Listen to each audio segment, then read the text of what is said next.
Hi everybody, welcome to today's Training Time True Crime. So today's case was a lot more severe than the last one. Not to say that getting murdered in a different way is less severe. I'm just saying the last case was a lot easier to sort through and find information because I literally was able to take every paragraph and put it in. This one was a very long case. So if you already read the title or already looked at the thumbnail, today's case is the John Wayne Gacy case. This case was, to put it in better terms, really inappropriate. Honestly, that sounds like such a childish thing to say, but it really was. There was so much bad stuff in there that I'm not, oh my gosh. I know I'm gonna get a million texts. There was a lot of stuff that I just was like, we're not putting that in a star-stable training time. We're just not putting that in a star-stable training time. There was also tons and tons of murders that were listed and ways they were murdered that I just did not include. I think I included 1, 2, or 3 murders that I could include because they were not graphic. I won't lie, I did just kind of copy this from the site because I had to sort through so much information. I was just tired of rephrasing and paraphrasing things. It's actually nighttime. I just changed it to be light because I don't like it being dark and being scary in Star Stable, even though it is dark and scary right now. So, as I've said, today's case is John Wayne Gacy. I did not do a vote on my Instagram. I just chose him because that was the second place vote last time. So, I figured that would be what. Yeah, okay, I'm just looking through my first paragraph of what I'm talking about. So let's get into it. Let's just start with our intro. So if you don't already know, John Wayne Gacy is an American serial killer who was charged with murdering and assaulting at least. So he probably, I think he said he claimed to have done more, but it's not necessarily been proven. And I don't know if that's exactly true, but I did hear that in something. But he was charged with 33 young men and boys who had been assaulted in Norwood Park township near Chicago. He became infamously known as the Killer Clown because he was part of a clown group. He dressed up as 2 different clowns, which we will later get into. And I don't know that he necessarily killed people. I don't think he killed anybody in his clown costume, but he was a clown. So it's not like he was one of those people that just killed people in a clown costume. I don't necessarily think he ever did that. I think he was just a clown. So he was in the public eye as a clown, and he was a clown before people found out his gruesome crimes. So that's a little bit of an intro to him. So let's get into a little bit of his early life / just his life outside of his murders or him being a clown. Other than I think this does include him being a clown. So John Wayne Gacy was born at Edgewater Hospital in Chicago, Illinois on March 17, 1942. Gacy was close to his mother and 2 sisters, but had a rather rough relationship with his father, who verbally and physically was an abusive alcoholic father to both him and his siblings and his mother. One of Gacy's earliest childhood memories was of his father beating him at age 4 for accidentally disarranging car engine components. Yeah. So obviously, being a 4-year-old, he probably did not know what he was doing, and his father realized that he had done something detrimental to his car, or maybe not even detrimental, but he thought that he had to beat his son to knock some sense into him.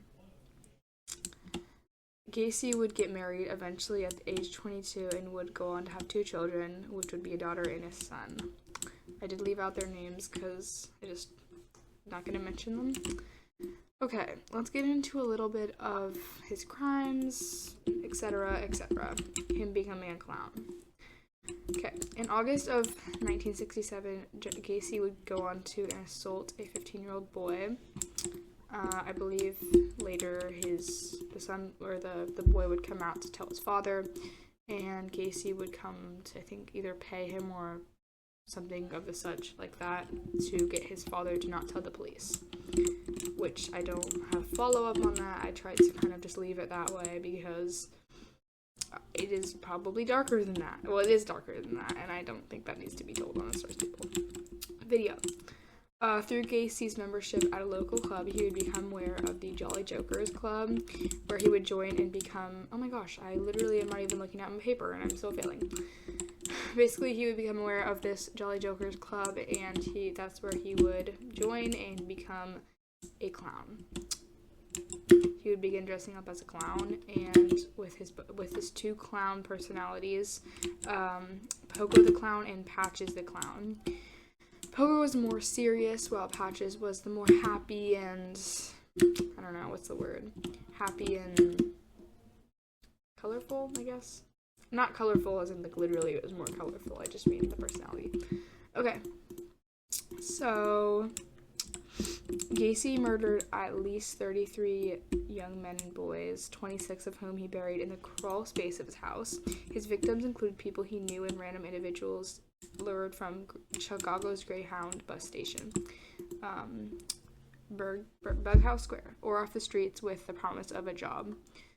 I think I did write something, but I'm not 100% if it was going to be appropriate for this video, so I did take that out. But he lured people, offering them a ride, or, yeah. Anyway, his victims included people he knew and random no, I already read that. Okay. Some victims were grabbed by force, while others were just, lured in.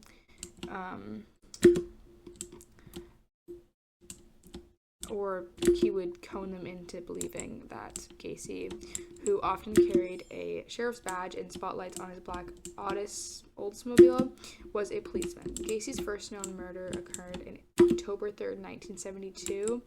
According to Gacy's later account, following a family party the previous evening,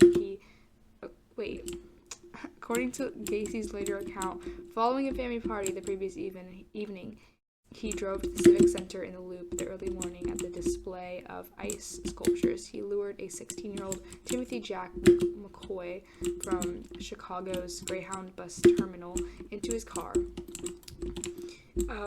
Basically, Gacy claimed that the boy had woken up kind of, I don't know, I think he lured him to his house and he stayed the night, if I'm 100% correct. If I'm correct, I mean. Basically, the boy woke up early in the morning, and here, I think I know what's gonna happen. He then lured, okay. Gacy claimed he woke up early the following morning to find McCoy standing in his bedroom doorway holding a kitchen knife. He was probably scared. He probably didn't know what happened. He probably didn't even remember how he ended up in this house. I don't have details on that. He jumped from his bed, and McCoy raised both arms in a gesture of surrender, accidentally cutting Gacy's forearm. Gacy disarmed McCoy, banging his head against the bedroom wall, and kicked him against his wardrobe. McCoy kicked Gacy in the stomach, toppling over him, and Gacy then grabbed McCoy, wrestling him to floor and stabbing him repeatedly in the chest. Gacy said he committed the murder for the second time around January 1974. This victim remains unidentified. He was strangled and placed in Gacy's closet before burial. And Gacy committed most of his murders between 1976 and 1978, which I think the years that most of his murders happened, he kind of called them the cruising years, and later he would call them his cruising years, which pretty disturbing and horrible that he would call repeatedly killing people cruising years. But hey, we all have rather terrible things, but that's just a whole different extent of terrible. Okay, that's my finished notes. I really left out a lot. This was a very long case. I could have probably taken a little bit more, but this case was terribly long, honestly. Also really a terrible case. I'm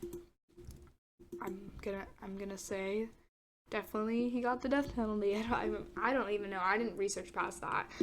But I'm gonna assume that he did, which he deserved. He deserved that very much. It's really unfortunate what he did to a lot of people, and really sad that they never got to live out their adulthood. But yeah. Is there anything for me to add on to that? I don't know. But if you guys want to find more information on John Wayne Gacy above what I just gave you, I would recommend just, going on Google, going on YouTube, I would look at some other creators on YouTube. I think they do a much better job than I do explaining cases. They might give you more, but I will say not most true crime cases outside of my videos are going to be a lot more in depth and a lot more into the things that I left out.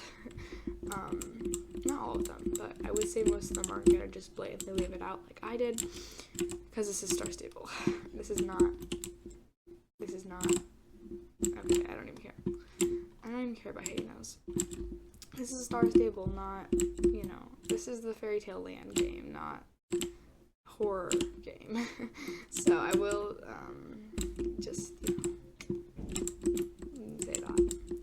I hope, well, let me finish this race. Oh, I forgot about, I have to do more. Alright, well, I guess we'll do that. I guess I'll just close it out here. Thank you for watching. If you guys want me to do more, let me know. I'm sorry, I feel like I'm whispering right now.